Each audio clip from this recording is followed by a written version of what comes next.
Boa noite, meus prezados alunos de Direito Tributário Empresarial, turma da Contábeis de Casca, turma de Administração de Carazinho, turma de Administração do Campus de Soledade.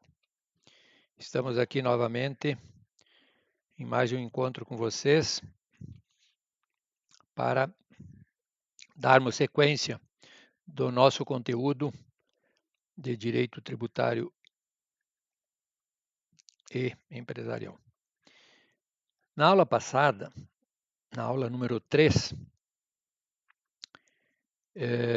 hoje, portanto, estamos iniciando a 4. Na aula passada, a videoaula número 3, nós discutimos a questão da contribuição de melhoria. Pessoal, eu quero enfatizar esse assunto e quero retomar a matéria e enfocar alguns tópicos importantes para nós fazer o fechamento desse assunto, que ele é muito importante. É um assunto que está na moda, que tem muito pouco profissional no mercado, contadores, advogados, tributaristas, porque tem muito pouco profissional especialista nessa área no mercado disponível.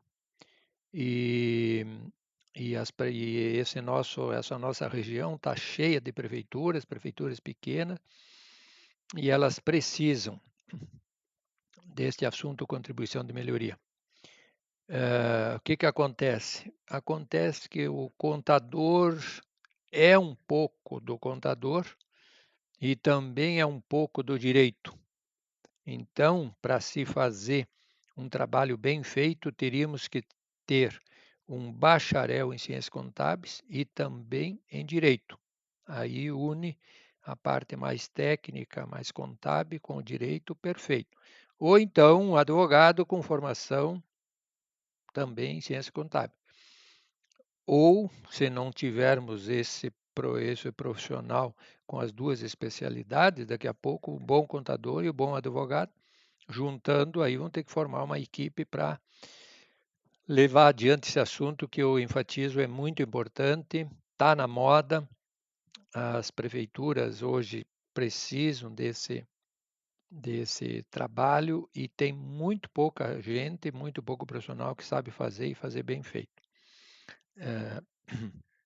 E por isso que quase ninguém faz, tá? Então, lembrando, pessoal, a contribuição de melhoria. Qual é o limite total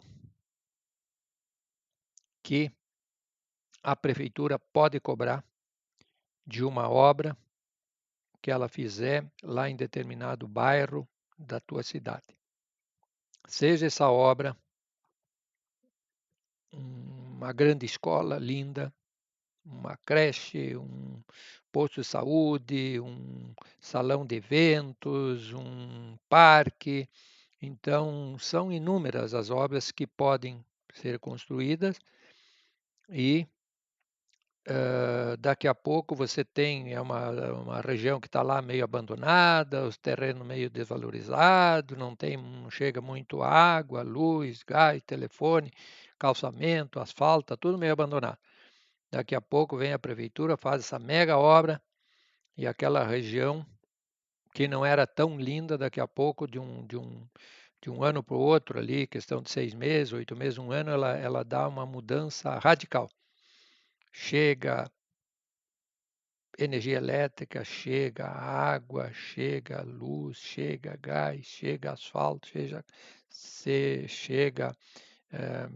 os calçamentos, chega a arborização, chega a civilização, chega a segurança, e daqui a pouco o teu terreno que está ali do lado, você não fez esforço nenhum, aquilo que eu falei na aula passada, não fez esforço físico, que é a transpiração, e não fez esforço intelectual, que é a inspiração.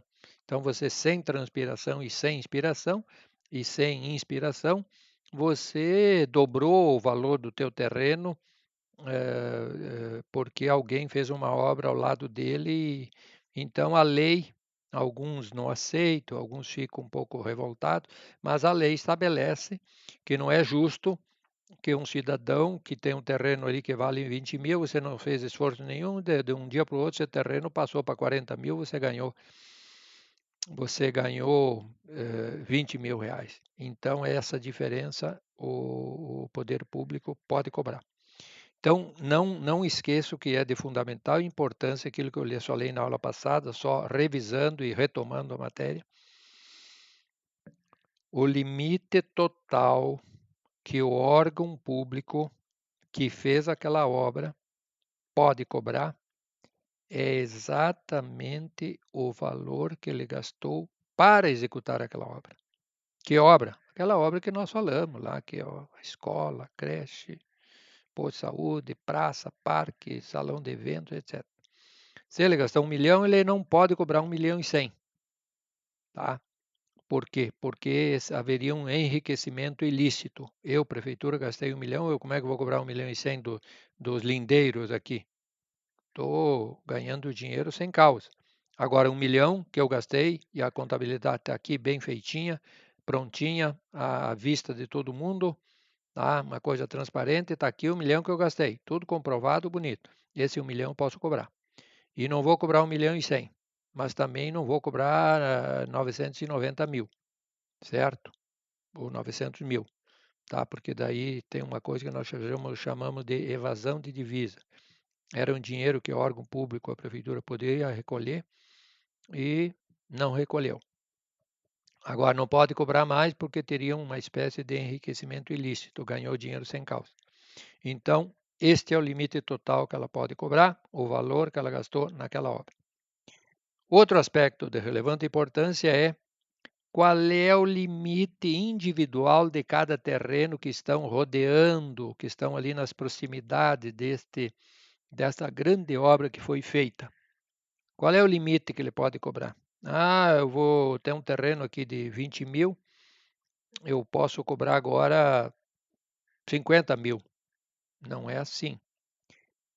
Este terreno, o valor que o órgão público pode cobrar como contrapartida pela realização daquela obra, é exatamente o valor da valorização daquele imóvel.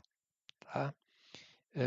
Digamos assim, se aquele imóvel custava 20 mil reais, como eu falei, e ele passou a valer 40, o dobro, eu, órgão público, posso cobrar 20 mil reais. Agora tem um detalhe, pode ser, alguns casos excepcionais, que os imóveis valorizaram tanto que somando toda a valorização que eles tiveram, vai passar do 1 milhão que a prefeitura gastou. Daí o que acontece? Aí o proprietário vai sair ganhando. Porque se eu somar toda a valorização que teve esses imóveis e deu 1,5 milhão, 1 milhão a prefeitura vai cobrar porque ela gastou. E meio milhão ela não vai cobrar porque ela não gastou. Então, como é que fica esse meio milhão? Fica uma coisa muito interessante para os proprietários. Ele valorizou de 20 e foi para 50, 20 mil, de 20 para 40 me cobraram e 10 mil não cobraram. Por que não cobraram? Porque os imóveis tiveram uma grande valorização e a soma, o somatório de todos os imóveis, ou melhor, o somatório de todas as valorizações dos imóveis vizinhos, na frente, nas adjacências, tiveram uma valorização de 1,5 milhão. Então a prefeitura vai poder cobrar o 1,5 milhão? Não, ela vai ficar no 1 milhão, porque é exatamente o que ela gastou. Tá? Então nós temos dois parâmetros. Um é o que ela gastou, 1 milhão cobra 1 milhão. O outro é a valorização individual de cada um dos imóveis, tá? Que circulam aquela região toda, circundam a região, até o limite do 1 milhão, que é o que a prefeitura gastou. Agora, se porventura, por uma ou outra variável, esses imóveis tiveram uma grande valorização e superou o somatório de toda a valorização, superou 1 milhão, que bom para os proprietários, porque a prefeitura só vai cobrar 1 milhão. E se toda a valorização foi de 1,5 milhão, que bom para os proprietários, porque a prefeitura só vai cobrar 1 milhão que ela gastou. Se passou, a valorização dos imóveis foi para 1 milhão e 100, 200, 300, 1 milhão e meio, e o que excedeu ao gasto dela, que foi de 1 milhão, ela não vai cobrar dos proprietários, lindeiros, vizinhos desta grande obra. Tá? Agora tem o seguinte, alguém vai me perguntar, tá, professor, mas quais são os imóveis que vão valorizar? Isso é uma questão muito técnica, que tem que primeiro, antes de fazer o projeto, divulgar aquela história toda, uma coisa muito, uma informação muito confidencial, tá? Tem que ser lá, vai lá o contador, o engenheiro, o arquiteto, o corretor de imóveis, o economista, o advogado, enfim, vai uma comissão e vai lá e valoriza, antes de mexer com a obra, quanto vale todos aqueles imóveis que estão ali nas proximidades. Tem obras que a prefeitura faz, que é, digamos assim, uma obra de pouca expressão. É uma mini escolinha aí, uma crechezinha, um postinho de saúde muito pequeno, tal. Então é óbvio que quem vai valorizar daqui a pouco são apenas os terrenos do primeiro quarteirão, aqueles que estão mais próximos. Mas daqui a pouco vem lá uma obra que fosse um mega investimento. Desculpe que eu falei na aula passada, que teve aqui em Passo Fundo um parque aí que a prefeitura gastou 9 milhões. Então, daqui a pouco, um parque desse tamanho, uma mega obra dessa, ela, ela valoriza não só o primeiro quarteirão, valoriza também o segundo quarteirão. Daqui a pouco valoriza até um pouco o terceiro quarteirão, né? Imagine vocês. Então, algumas pequenas obras têm um alcance pequeno, os imóveis bem próximos. Se a obra for média, daqui a pouco vai o primeiro quarteirão, pode ir até o segundo. Se é uma mega obra extraordinária, maravilhosa, que trouxe uma repercussão extraordinária, tem alguns casos, daqui a pouco valoriza o primeiro quarteirão, o segundo, o terceiro, ou até mais, eventualmente.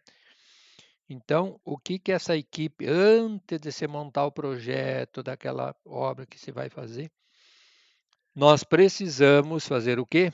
Montar essa equipe técnica, corretor de imóveis, engenheiro, arquiteto, advogado, contador, economista, administrador, enfim, uma equipe dessa área econômica, jurídica, administrativa, contábil, e lá com muita cautela fazer uma valorização daqueles imóveis, os imóveis todos daquela região, que ao lado ali onde vai ser construído a obra, para nós termos certeza quanto é que eles valem hoje. Aí tu põe a obra, leva água, leva luz, leva energia elétrica, água encanada, leva daqui a pouco gás encanado, leva asfalto, calçamento, jardinagem, arborização, leva segurança, leva. Aquilo fica outro mundo. Ficou, né? Parecia o Afeganistão, ficou Londres. Então é óbvio que vai ter uma valorização e quanto mais a valorização, a maior a obra e mais bem estruturada, bem, né, maior será a valorização daqueles imóveis. O que que acontece? Antes de montar o projeto tem que fazer a valorização. O que que eles valem hoje, antes de mexer com o projeto. Aí se faz o projeto. Depois do projeto pronto, está lá a escola inaugurada, tudo bonito, você faz uma segunda avaliação para ver aquele imóvel que estava ali na frente da escola, que valia 20 mil, que a comissão técnica estabeleceu e argumentou e provou por A mais B que valia 20 mil, Daqui a pouco foi para 30, foi para 40, foi para 50. Tá? É um terreno maravilhoso que todo mundo quer construir para estar ali. Tem o guarda da escola que está olhando para casa, dá uma sensação de segurança. O pai quer atravessar a rua levando as crianças para a escola, não precisa pegar carro, aquela tranquilidade. Então, depois da obra, se faz uma nova avaliação para saber exatamente o quanto é que passou a valer aqueles terrenos que estavam ali para se cobrar a contribuição de melhoria. Muito bem. Sempre num tributo, num imposto, numa taxa, numa contribuição de melhoria, nós temos o binômio. Quem é o binômio? É o sujeito ativo e o sujeito passivo. O que é o sujeito ativo? Aquele que cobra, que tem o direito de cobrar. Quem é o sujeito passivo? Aquele que paga, que tem o dever de pagar. Em se tratando de contribuição de melhoria, o sujeito ativo, aquele que tem direito de cobrar, é quem fez a obra. E quem fez a obra quem pode fazer a obra pode ser o governo federal, no caso a União, pode ser o Estado ou pode ser o município. Pela minha experiência e pela minha vivência, eu diria assim, cada 100 obras públicas ali dentro da tua cidade, 99 são da prefeitura. Raramente vem o Estado com todos os problemas que tem, ele vai largar todos, ele vai lá em Casca se preocupar. Meu querido prefeito, Carazinho, Soledade, qual é o problema que vocês têm aqui? Eu vou fazer um parque para vocês, vou fazer uma mega, eh, uma coisa interessante aqui, um mega salão de eventos. Normalmente, quem sabe dos seus problemas é o prefeito da cidade e a prefeitura da cidade. E se a prefeitura faz, acontece, e se ela não faz, não acontece. Dificilmente o pessoal vem lá de Brasília se preocupar com o que os problemas que tem lá em São Domingo do Sul, lá em Carazinho, no Metoque, enfim, Soledade e essa cidade. Quem sabe dos nossos problemas somos nós, são os prefeitos, as prefeituras, e quem tem que fazer somos nós. Não dá para contar muito com a União, com o Estado, que eles têm problemas homéricos para resolver e não vai sobrar tempo e energia e dinheiro para vir tratar os problemas peculiares de cada um dos 497 municípios que compõem o nosso Estado. Então, repito, o sujeito ativo pode ser a União, governo federal, pode ser o Estado, governo estadual, pode ser o município, prefeito municipal. Quem fez a obra? Via de regra, repito, é a prefeitura que faz, no 99% dos casos. O sujeito passivo, já lhe expliquei, é o dono do terreno, proprietário daquele terreno, que paga o IPTU dele no município, que tem a obrigação, que teve esse terreno valorizado de 20 mil para 30, para 40, para 50. Então, ele é o sujeito passivo, ele é a pessoa que tem o dever, que tem a obrigação de pagar aquela valorização. Por isso que nós chamamos de sujeito passivo. Tá? Muito bem. Tem todo um ritual muito detalhado para se promover uma obra e depois cobrar essa contribuição de melhoria. Vou ser bem sério para vocês. A cidade, quanto menor a cidade, é uma comunidade muito pequena, o prefeito nasceu ali, vive ali, se dá com todo mundo, conhece todo mundo, um é amigo dele, outro é compadre, parente, colega de aula, pá. Então tem uns laços de amizade muito estreitos com a comunidade. E daqui a pouco um prefeito desse vai fazer uma praça bonita ali, asfaltar e tal, e vai cobrar dos vizinhos, vai criar um atrito.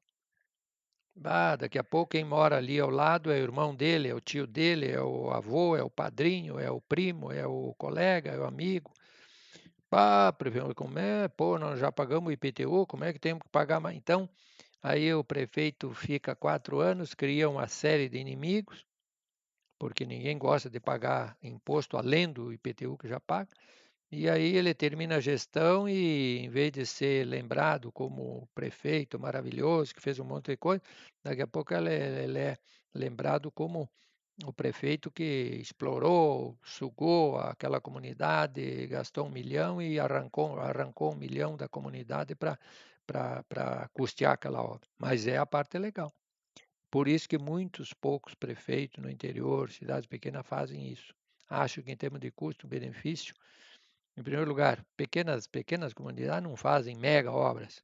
Faz ali uma escolinha, uma creche, né? E não fazem mega obra. E, consequentemente, estabelece a equação custo-benefício. Bah, eu vou me quebrar. Em primeiro lugar, não tem quase gente especializada para fazer isso aqui. E aí vai acabar parar lá numa briga no judiciário. Vai criar alguns inimigos. Então o prefeito sabe de uma coisa, eu vou fazer esse troço ficar quietinho, a prefeitura deixou de recolher, mas eu é por aí mesmo e deu para bola. Então, só que não é o correto, tá? E então é toda uma formalidade que nós temos que fazer. Temos que fazer, por exemplo, publicar, fazer a publicação de edital contendo o quê? A delimitação das áreas direta e indiretamente beneficiadas e a relação dos imóveis nelas compreendidos. O que é isso? Que eu falei primeiro. Se tem uma obra grande, de muita importância, ela provavelmente ela vai valorizar imóveis de 1 quarteirão, até de 2 quarteirões, ou até de 3 quarteirões ou mais. Então tem que delimitar o que é uma área diretamente beneficiada. É aquele terreno que está ali na frente da escola, na frente daquela obra maravilhosa que vai usar aquele asfalto, aquele jardinamento, aquela iluminação. É uma obra diretamente valorizada, diretamente beneficiada. E no segundo quarteirão, tá? Um pouquinho mais longe ali, nós temos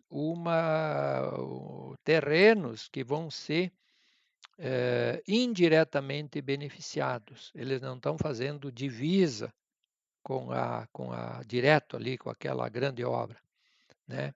Aquela obra maravilhosa. Eles são um pouquinho distantes, mas eles não vão ter 100% de valorização, mas podem ter 15%, 10%, 5%, 1%, mas certamente terão valorização. Então, isso que o edital tem que publicar antes de implementar e executar o projeto. Tem que fazer um memorial descritivo muito bem feito do que você vai fazer. Ah, vamos fazer um salão de eventos, um parque, uma praça, uma escola, papá.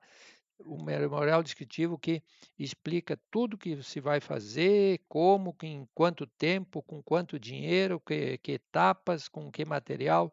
Memorial descritivo, rigorosamente detalhado. Em função do memorial, vai dizer o que nós vamos fazer, vamos saber quanto nós vamos gastar. Então a prefeitura vai dizer, ó, orçamento total da obra. Ah, vamos gastar, eu falei 1 milhão, daqui a pouco é 100 mil, é uma obra pequena, 10 mil. Em função de todo o memorial, eu vou saber que eu vou precisar materiais diversos, pá, tijolo, areia, pá, mão de obra, não sei o quê, pá. Eu vou dizer o quanto eu vou gastar, tá? Que pode ser 5 mil, 10 mil, 50 mil, 1 milhão, 9 milhões, como eu falei para vocês, ou mais. Depois nós vamos ter a determinação da parcela do custo das obras a ser ressarcida pela contribuição de melhoria, com o correspondente plano de rateio entre os imóveis beneficiados. Eu vou gastar 1 milhão, ou se quiser 100 mil, 50 mil, 10 mil, muito bem. Essa obra vai valorizar, vamos dizer que seja 100 mil reais. 70% 60%, 70%, depende do que a comissão de técnicos vão dizer. 60%, 70% vão valorizar o primeiro quarteirão, que estão aqui na frente, os terrenos de frente para essa obra, com o calçamento maravilhoso, aqui vão valorizar 70%. E o segundo quarteirão, que é um pouquinho adiante, não vai valorizar tanto, mas vai valorizar 30%. Tá? Daqui a pouco é uma mega obra, vai valorizar 3 quarteirões, então daqui a pouco o primeiro valorizou 50, o outro 30 e o outro 20, fechou o total da valorização distribuída em 3 quarteirões. E aí a gente faz o rateio para todos os imóveis compreendidos naquelas adjacências determinadas no memorial descritivo, com avaliação feita pelos técnicos, publicada no edital, para ninguém ser pego de surpresa, tá bem? E aí você divulga nos meios de comunicações, toda a cidade tem a sua rádio, o seu jornalzinho da cidade, enfim, seus meios de comunicação. Divulga esse edital tão perfeito, tão completo quanto possível, para todos os cidadãos do teu município, principalmente aqueles que são vizinhos dessa obra, tomarem conhecimento. Esse meu terreno vai valorizar tanto, mas não pode ser, é muito, não. Ou eu concordo ou não concordo, por quê? Aí o cidadão, depois da publicação do edital, o cidadão proprietário daqueles terrenos tem 30 dias de prazo para impugnar aquele edital. Vai dizer, não, eu discordo que o meu terreno vai passar de 20 mil para 40 mil, por isso, porque está numa baixada lá, não sei o quê, para construir tem que fazer uma terraplanagem muito grande, enfim, ele vai tentar provar para A mais B que não tem como ter tamanha valorização. Então, prazo de 30 dias para impugnar o edital, que delimitou a área direta e indiretamente beneficiada, descreveu todo o projeto, orçou e o valor que cada terreno vai ter que pagar de contribuição de melhoria para a prefeitura, se foi a prefeitura que fez a obra. 30 dias para impugnar. Escreve e diz por que tu não concorda. A comissão vai analisar e vai te dar uma resposta, dizendo, não, realmente foi um lapso, tu tem razão, ou não tem por isso, por isso, por isso. Depois, veja bem como é complexo esse trabalho. O sujeito ativo deverá escriturar o débito correspondente de cada imóvel beneficiado. Tá? A comissão definiu que esse terreno de frente passou de 20 para 40 mil. Quanto é que o proprietário deve? 20 mil. Vai fazer vai escriturar esse débito lá na prefeitura, o valor que cada um desses imóveis valorizou. E vai notificar o proprietário, vai mandar uma correspondência, tipo um ARMP, aviso de recebimento em mãos próprias, pode ser pelo correio, ou diretamente por edital. Vai dizer o valor da contribuição de melhoria lançada. Meu querido proprietário João, o senhor está aqui na frente, esse mega terreno bonito, valia 20, foi para 40, o senhor vai estar devendo 20 mil reais de contribuição de melhoria. A letra B, o prazo para o seu pagamento, mas nós vamos financiar isso em 12 parcelas. Normalmente você financia 12 parcelas, ou 6 parcelas, ou daqui a pouco, se é um valor extremamente alto, 15 parcelas, 20 parcelas, aí é um critério muito peculiar de cada prefeito, de cada prefeitura, de cada secretário da Fazenda, de cada prefeitura. De novo, prazo para impugnar, tá? Não, mas eu estou no segundo quarteirão, botaram que o meu terreno está no primeiro. Meu terreno valorizou 30 e aqui na frente 70. O meu está no segundo, botaram que está foi um engano. Então vai lá e impugna. E também vai dizer o local do pagamento, se é boleto bancário, se tem que é um carnê, ou como é que se faz o pagamento. Vejam bem como é longa e complexa essa matéria para nós recolher esses 10 mil, 50 mil, 100 mil, 1 milhão que a prefeitura gastou para fazer essa obra. Dando sequência, no prazo de no mínimo 30 dias, a contar da notificação para a RMP que a Prefeitura mandou para cada proprietário que teve o seu imóvel valorizado, o contribuinte poderá reclamar de novo a órgão lançador, só que agora tem pouca coisa para reclamar. Que houve um erro na localização, aquilo que eu falei, o meu terreno está no segundo quarteirão, botaram que está no primeiro. Está errado. Ou a dimensão do imóvel. O meu imóvel mede 10 por 30, vocês botaram que é 20 por 60. Houve um engano. O cálculo dos índices atribuídos tá errado matematicamente, por isso. O valor da contribuição que eu devo pagar está errado por isso. Ou o número de prestações, eu tenho que pagar 20 mil, e vocês me fizeram 20 vezes, é 1.000 por vez, não é 1.100. Então, é uma matéria bem restrita que nesse prazo final o proprietário tem para reclamar. É pouca coisa. Feito isso, se encerra totalmente o processo de licitação, uma coisa muito bem feita, bem estudada, bem administrada, probabilidade muito pequena de abrir uma discussão judicial, que daí para tudo, cria uma confusão. Prefeitura é órgão público, tem prazo em dobro, então é mais longo o processo, tá? Então eu espero que vocês tenham entendido essa contribuição de melhoria, que é uma matéria que está tendo muita ênfase e que você, gestor, você, contador, com certeza vocês vão precisar desse conteúdo, porque quem é que me duvida que alguém de vocês não vai ser prefeito, vice-prefeito, secretário municipal, secretário da Fazenda, vereador, líder ali de comunidade, ou não vai ser proprietário de um terreno ao lado da obra que a prefeitura vai fazer. Então, por esses motivos, é que você certamente irá precisar. E até porque profissionalmente, o contador aqui nem se fala. Se você for fazer a contabilidade da prefeitura, você tem que saber dominar essa matéria e com muita segurança. Então, pessoal, se vocês conseguirem entender esse importante item da contribuição de melhoria, eu fico contente e espero que você tenha assimilado, porque ela é, repito, de relevante importância. Ok. Vamos prosseguir agora no slide seguinte, tá? Para dar uma palavra sobre contribuições especiais para fiscais. O que é isso? O artigo 149 da Constituição Federal diz o seguinte, ó pessoal.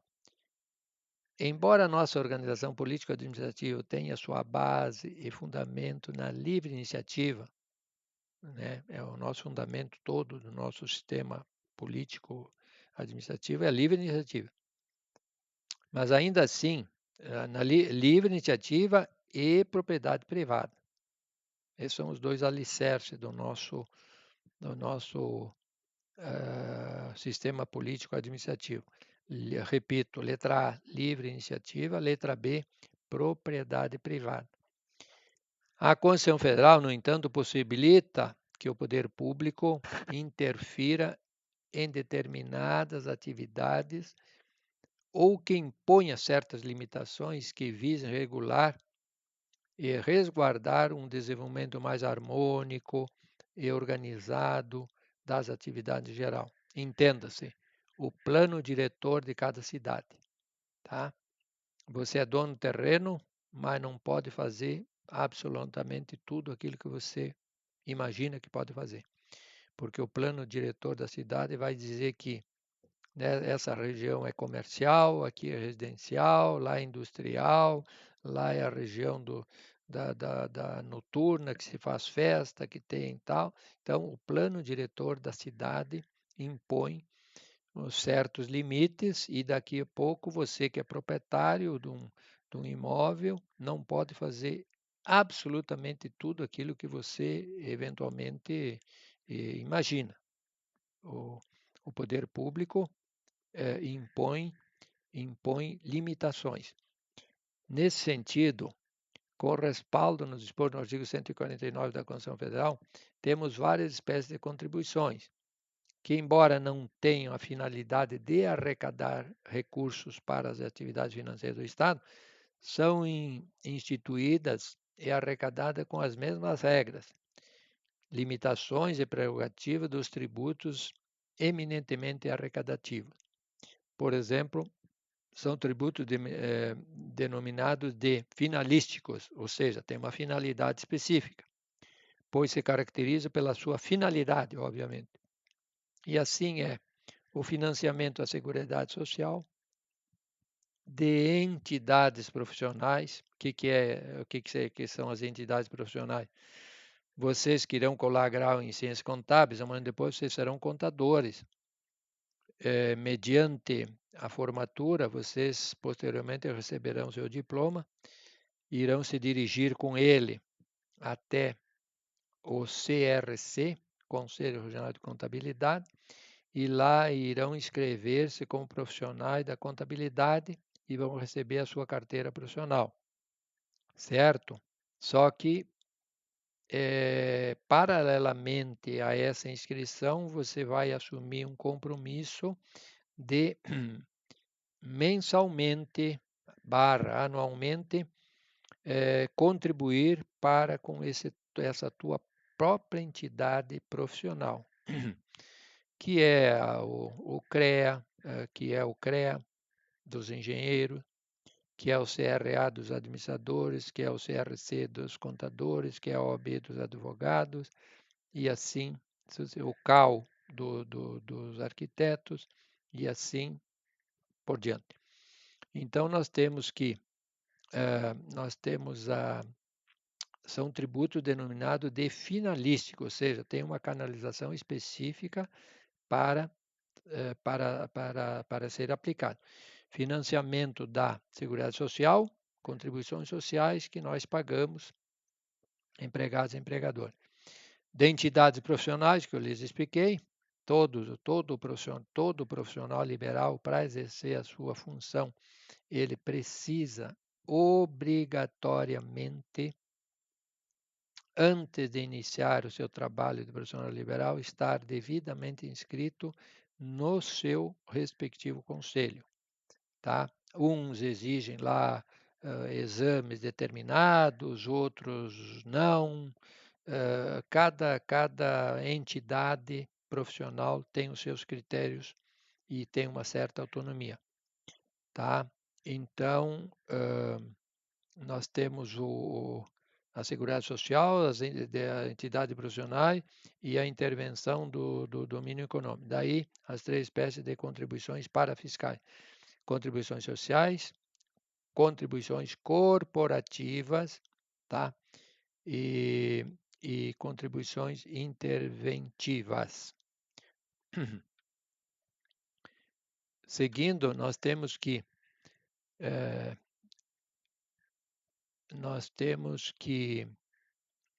faz exceção à regra, tá? A natureza específica do tributo é determinada pelo fato gerador da respectiva obrigação, sendo irrelevantes para qualificá-la. Aqui, quem é que passa a ser o sujeito ativo? O sujeito ativo vai ser o teu conselho de administração de contábeis. E o sujeito passivo vai ser você que é o profissional. Depois nós temos que é justamente a sua destinação, Seguridade Social, tá? Que as constituem em contribuições sociais e não impostos ou taxas, tá? Porque o imposto você paga, tu não sabe para onde que vai esse dinheiro, correto? Tu sabe que vai para a prefeitura, para o estado, para a União, mas tu não sabe o que vai ser pago, né? Você pagou um IPVA, o Estado vai ver a necessidade mais premente que ele tem naquele momento e vai pegar aquele teu dinheiro e vai pagar. Seja alimento para a creche das crianças, seja folha de pagamento, seja materiais para a saúde, tá? Então, você não sabe em que vão aplicar esse teu imposto. Agora, quando se trata de taxa, tu vai pagar a taxa de água que você usou, de luz que você usou. E aqui também essas contribuições, elas têm uma destinação específica. É a previdenciária, a, a contribuição do teu conselho e e assim, e assim por diante. Depois nós temos nós temos nós temos um detalhe aí que não está no material de vocês, que eu quero dar uma palavrinha, que é o seguinte, são os empréstimos, o empréstimo compulsório. O que é um empréstimo compulsório? O empréstimo compulsório não é qualquer entidade da federação que pode cobrá-lo. Por exemplo, dá um problema lá em Casca ou em Carazinho, Soledade, o prefeito vai dizer, eu vou instituir um empréstimo compulsório aí para recolher dinheiro dos cidadãos e depois vou pagar não sei quanto. Não pode, porque a esfera de poder municipal e a esfera de poder estadual não tem competência constitucional para cobrar empréstimos compulsórios dos seus contribuintes, dos seus cidadãos. A única entidade que poderá fazê-lo é a União, ou seja, o governo federal, que poderá, em casos excepcionalíssimos, promover o empréstimo compulsório do seu cidadão para recolher dinheiro para enfrentar determinadas e muito restritas hipóteses de anormalidades. Onde é que está previsto isso? A base legal é o artigo 148 da Constituição Federal e o artigo 15 do Código Tributário Nacional. Se você tiver o Código Tributário Nacional em mãos, você pode conferir no artigo 15 do CTN.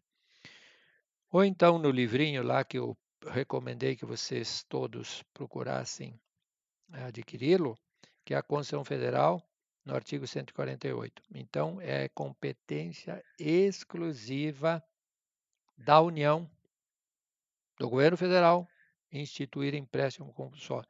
Os concursos adoram fazer essa perguntinha. Quem poderá cobrar empréstimo compulsório? Está lá. Governo federal, estadual, municipal, todos eles. Então, nós temos que ter um cuidado para responder adequadamente, que é só o governo federal. Instituído através de lei complementar, não é por acaso, e o presidente acha que vai precisar, e daqui a pouco cobra e como bem entender. Tá? Ele passa por uma lei complementar em regime de urgência para fazer frente àquela necessidade. Quais são as necessidades? São duas, basicamente. Tá? Atender despesas extraordinárias decorrentes de uma calamidade pública, de guerra ou de guerra externa. Tá? Então, esses são os casos excepcionais que lá, uma vez que outra na vida, tá, o governo federal poderá lançar mão deste empréstimo compulsório. Como é que ele pode respaldado pela lei, por uma lei. E vamos tomar um exemplo que não estamos longe, agora nós estamos numa situação de calamidade pública. Seria um motivo para que o governo pudesse estabelecer esse empréstimo compulsório. Como é que funciona o empréstimo compulsório? Eu, na minha experiência, eu vivenciei uma única vez o empréstimo compulsório que o governo federal pensou, quebrou a cabeça, precisava de dinheiro, deu um problema sério, tal. E aí ele lançou, vou cobrar de quem? Quem tem imóveis?